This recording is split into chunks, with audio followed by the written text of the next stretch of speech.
जितने आस्था चैनल पर कथा सुन रहे हो, जितने फेसबुक और यूट्यूब पर सुन रहे हो, बहुत सावधानी से सुनना। 2 बार पशुपति व्रत कर लिए, आपने ये कर लिया, आपने प्रदोष कर लिया, आपने सोमवार कर लिया, आपने सारे अनुष्ठान कर लिए, बहुत सारे उपाय भी करे, तो सोमवार के दिन भगवान शंकर को अगर जल चढ़ाया जाता है तो हमारे घर में शीतलता का अनुभव होता है। जिसके यहाँ लक्ष्मी नहीं टिकती हो, पैसा घर में नहीं आता हो, बहुत चिंता लगी रहती हो, लक्ष्मी से जुड़ी हुई, व्यापार से जुड़ी हुई, पैसा आ ही नहीं लिया, बहुत मेहनत कर रहे हो, बाबा से निवेदन तो करो। क्यों भटक रहे? सारी दुनिया में जाकर बोलिया है, जगह जगह जाकर प्रार्थना कर ली, निवेदन कर लिया, तो भी तुम्हारा अगर कोई काम ना बने। शिव कहते हैं बेलपत्री का मात्र स्पर्श, जब बेलपत्री चढ़ाने वाला डंडी को पकड़कर चढ़ाता है, मैं समझ जाता हूं कि ये कहीं ना कहीं चिंताग्रस्त है। जब बेलपत्री चढ़ाने वाला मध्य भाग को पकड़कर चढ़ाता है, मैं समझ जाता हूं कि इसकी ग्रह दशा के अंतर्गत घर में इसको चिंता। एकादशी के दिन गंगा के जल में मात्र 7 बेलपत्री डालकर, जो नंदीश्वर भगवान अर्थात जो शंकर जी के शिवलिंग के सामने नंदी होता है, उस नंदी के चरण पर गंगा का जल चढ़ाकर बेलपत्री शिव पर समर्पित कर देता है, उसके घर में रुपया रुकना चालू हो जाता है। फिर वो गलत जगह पर नहीं जाएगा, गलत स्थान पर वो धन जाएगा ही नहीं। बेटा अगर व्यसन में पड़ा हुआ है, मदिरापान में पड़ा हुआ है, मांसाहार में, जुए आदि में जा रहा है, तुम्हें लग रहा है कि मेरा बेटा गलत मार्ग पर जा रहा है, ये मित्र दोस्ती गलत हो रही है, वो सही जगह पर आ जाए। करना है। कई लोग इसको धन के लिए भी करते हैं, संपदा के लिए, संपदा के लिए अर्थात जिसका व्यापार नहीं चलता, जिसके घर में पैसा नहीं आता, या नौकरी नहीं लग रही, या सर्विस नहीं लग रही, आप अप्लाई कर रहे हो, जगह जगह जाकर इंटरव्यू भी दे रहे हो और पैसा नहीं आता, तो उसके लिए भी प्रयास किया जाता है। पर उसके लिए यहाँ पर जो धन के लिए करते हैं, उसके लिए विष्णुपति के लिए करते हैं। मतलब जैसे गंगा के जल में तुलसी के 11 पत्ते डाले जाते हैं और उसको किसी भी नारायण के मंदिर में, राम कृष्ण शिव शंकर नहीं, राम कृष्ण भगवान विष्णु दत्त आदि जितने नारायण के मंदिर हैं, उस मंदिर में किसी भी पात्र में, एक छोटे से पात्र में उसको भरकर रखी जाती है महाराज। उससे भी जॉब, सर्विस, नौकरी में सफलता प्राप्त होती है, परंतु वो भी एकादशी को ही होता है। कुछ देर तक पात्र को रखा जाता है, फिर वही पात्र का जल किसी भी वृक्ष के नीचे डाल दिया जाता है, उससे भी नौकरी के लिए फायदा नहीं। चढ़ाओ एक लोटा जल।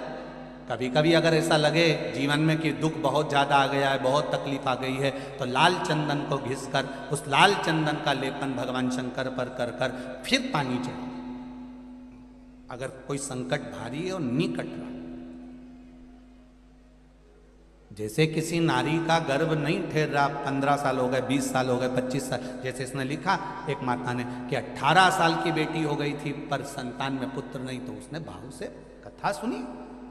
ऐसे आपके भीतर अगर 20 साल हो गए, 25 साल हो गए, 30 साल हो गए, संतान का सुख ही नहीं है, लाल चंदन का लेपन बाबा भोलेनाथ पर करना प्रारंभ करो। पीठिका पर लाल चंदन का लेपन करना प्रारंभ करो, लाल चंदन से बाबा का श्रृंगार करना प्रारंभ करो। एक बेलपत्री पर लाल चंदन, दोनों पत्ती नीचे वाली, जो नीचे की जो 2 पत्ती होती है, इस पे लाल चंदन, और बीच वाली पत्ती पर पीला चंदन लगाकर बाबा के शिवलिंग को समर्पित करिए, बाबा से प्रार्थना करिए, रोज प्रार्थना करो। परंतु एक बात का स्मरण रहे, 25 साल हो गए, 20 साल हो गए, 30 साल हो गए, संतान नहीं, तो पहले जल से अभिषेक कराना, अभिषेक कराकर उस जल का आचमन करने के बाद हाथ को खासा करना, धोना, उसके बाद में फिर वापिस बाबा का स्नान कराओ, फिर चंदन का लेपन कराओ, फिर एक लोटा जल चढ़ाकर बाबा का स्नान कराओ। बाबा का बड़ा सुंदर भाव से लाल चंदन से जो अभिषेक करता है, बाबा को लेपन कर कर फिर जल चढ़ समर्पित करता है, निश्चित है उसकी गोदी मेरा देव अधिदेव महादेव जरूर भरता है, ये निश्चितता है। हम तो बेटियों से भी कहते हैं, जिसका विवाह नहीं हो रहा हो, 25 साल, 30 साल, 27 साल, 28 साल, 32 साल, 40 साल हो गए हो, नहीं हो रहा हो बेटा बेटी का विवाह, उसे लाल चंदन का प्रयोग अशोक सुंदरी वाली जगह पर 7 बिंदी लाल चंदन की लगाकर 7 बेलपत्र 7 बिंदी पर रखिए और महाराज अपनी कामना कर कर भगवान से आइए, बाबा देगा, करेगा, 3-4 महीने में विवाह पक्का करेगा। ये लाल चंदन की महत्वता है शिव तत्व।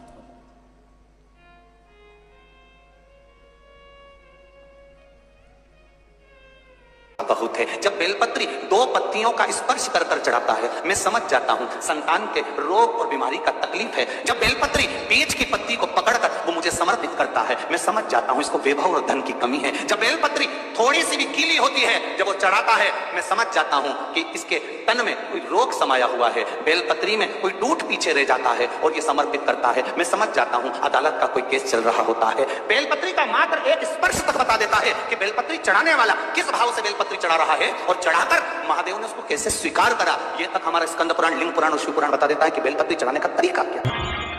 जो व्यक्ति बहुत ज्यादा गरीब हो, बहुत कंगाल हो, लक्ष्मी नहीं आ रही हो, बहुत तकलीफ में हो, कर्जा बहुत, गंगा के जल में एकादशी के दिन 7 बेलपत्री डालकर जो नंदीश्वर भगवान अर्थात जो शंकर जी के शिवलिंग के सामने नंदी होता है, उस नंदी के चरण पर गंगा का जल चढ़ाकर बेलपत्री शिव पर समर्पित कर देता है, उसके घर में रुपया रुकना चालू हो जाता है। फिर वो गलत जगह पर नहीं जाता, गलत स्थान पर वो धन जाएगा। श्री शिवाय नमस्तुभ्यं दर्शकों, हर हर महादेव। स्वागत है आपका अपने YouTube चैनल में। इस वीडियो में आपको पूजनी पंडित जी बहुत ही अचूक सा उपाय बताए हैं। एकादशी तिथि का बड़ा विशेष महत्व होता है। जो भी व्यक्ति एकादशी के दिन इस विशेष उपाय को कर लेता है, उसके घर में धन संपदा की कोई कमी नहीं होती है।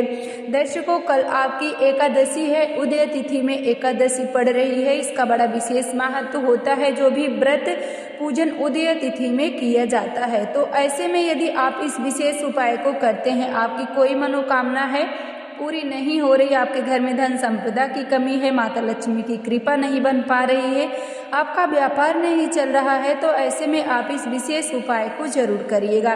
दर्शकों, प्रदोष काल में बन सके तो आप इस उपाय को करें, नहीं तो आप सुबह के वक्त भी कर सकते हैं। आपको अपने घर से 1 लोटा जल लेके जाना है। साथ में यदि आप दूध, दही, शहद, अक्षत, घी का दीप, जो भी आप सामग्री लेके जाते हैं उसे भी आप ले जा सकते हैं। लेकिन जब आप इस उपाय को करिएगा तो ध्यान रखिएगा, जब आप महादेव की शिवलिंग पे जल समर्पित कर रहे हों, जल समर्पित करते समय यदि आप एकादशी के दिन 3 बार स्वधा स्वधा स्वधा शब्द बोलकर आप महादेव की शिवलिंग पे जल समर्पित करते हैं, तो महादेव आपकी मनोकामना अवश्य पूरी कर देते हैं। दर्शकों, आप जो भी सामग्री लेके गए हैं, जैसे बेलपत्र है, समी का पत्ता है, पुष्प है, दूध, दही, शहद है, अक्षत है, संपूर्ण सामग्री आप समर्पित करें। उसके बाद दर्शकों, आप 1 घी का दीप लगा दीजिएगा महादेव के मंदिर में। एकादशी के दिन आप इस उपाय को कम से कम 5 से 6 एकादशी करके देखिएगा, आपके कार्यों में सफलता जरूर मिलेगी और माता लक्ष्मी का आशीर्वाद आपके घर में बना रहेगा। एकादशी के दिन दर्शकों, 1 दीपक आप अपने घर के मुख्य द्वार पे लगाइएगा। 1 दीपक आंवले के वृक्ष, आंवले का वृक्ष ना हो तो तुलसी के क्यारे के पास एकादशी के दिन लगा दीजिएगा। ऐसा करने से आपके घर में माता लक्ष्मी का आगमन होगा, धन वैभव की कभी कोई कमी नहीं होगी। श्री शिवाय नमस्तुभ्यं। दर्शकों, वीडियो अच्छी लगे तो लाइक जरूर करें, चैनल को सब्सक्राइब करें।